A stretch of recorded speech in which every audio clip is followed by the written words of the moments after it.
Hello everyone, Jester Tester is back. This time I wanted to talk to you guys about a few things that I wasn't able to cover during the review video that I wanted to kind of share with you guys that I thought was kind of important, just in case you guys come across this when you receive your pinball machines. Now, I don't think this problem may not be widespread. I didn't hear of anybody else having this issue. If anybody did have this issue, please let me know that you did have this. But there was a problem with the construction of the cabinet. It was a very minor thing, but it was something that was noticeable. As far as when it came to putting the legs onto the cabinet, right here, you'll see there's 3 bolts that go into the cabinet here on the legs. 2 in the front and 1 on the side of the legs. Now, it's the same way on all 4 legs, of course. Now, the bolts that they give you to put on is kind of a thick, wider bolt like this. And then it has a locking washer. They go through the legs and into a backing plate in the underside in the back. I'll crawl up underneath and I'll show you this in a second. But on 2 legs, on both the same exact sides of this cabinet, which is this side that I'm showing you right now, the backing plate, that this screw, the single screw on the sides, on both of them, the backing plate, the threading was completely off. So what I meant by that is that you wasn't able to take this screw and screw it in to the backing plate. The hole in the leg did not line up with the hole or the threaded area of the backing plate. It was completely misaligned. And it only happened on 2 of these legs. So there was absolutely no way to get this bolt threaded into that backing plate. So now that's very important to have those screws on the side. Some people may think, well, I'll just use the 2 screws in the front and that'll be good enough. But actually you need this screw because if you're going to be nudging the pinball table, it's going to be getting a lot of stress on this side of the screw. So this is definitely necessary to have a screw in here. So what I had to do was, I just happened to have toggle bolts like this. And these are number 3/16 inch by 3 inches. Now you don't need 3 inches, that's a bit long, but the 3/16 inch is what you need, because what's going to happen is you're able to take the thin 3/16 inch bolt and actually bypass the threading. So you can go into the leg, go through the threading without having to thread it. And then you could just use the butterfly attachment on the back here to thread it to the back. And it really gives you a really strong hold. Now you could also do this with a washer and a nut. But I found that the toggle bolt itself with this big long butterfly nut on here really gave a really good hold. And it was perfect because even though the hole to the backing plate was misaligned, I was able to kind of turn it a little bit and get it through, and it was able to go in and make a really good seal. So let me go underneath and I'll show you exactly what I mean. All right, guys, so here we are underneath the pinball table, and here you can see where I had to use the 3/16 bolt here to come through, and the butterfly nut here is wide enough to hold on to that backing plate to really give a good grab and a good hold, and it really held this on really tight.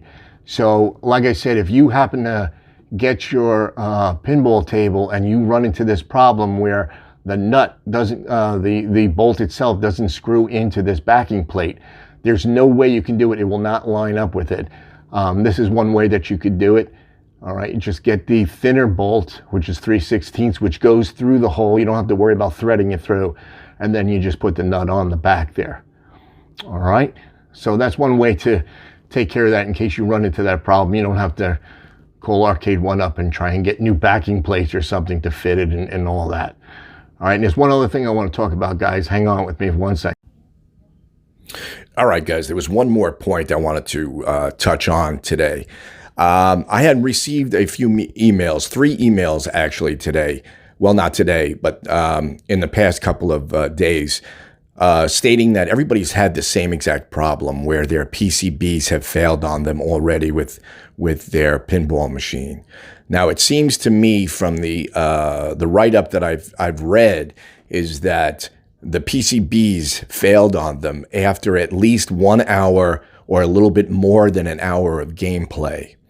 Now, that seems a little compelling to me because it's the same story on all three, that they were playing their machine for a little over an hour and it seemed like their PCB had failed. Now, I don't know if this is a throttling issue where the PCBs are starting to overheat, or maybe they had issues with their cooling fan and the ROMs and everything went corrupt in it. I don't really know. I don't know if this is a widespread issue or this is just a coincidence and these are a few cabinets that might have had problems. I don't know. But all I wanted to do was let you guys know what was going on. And I'm just trying to see if maybe this is a bigger problem or this is going to be a bigger problem in the near future. Now, I did see online also that somebody's also having problems with their, well, actually 2 people I've noticed had problems with the monitor also failing on them. One I seen had a monitor that was washed out and the colors were gone. Somebody else I seen their monitor absolutely crapped out completely. Now, as far as the PCB problem, like I said, now that was 3 different people that had this PCB problem. They all had the same story, that they were playing for over an hour and a half. So what I would like you guys to do is please comment in the section.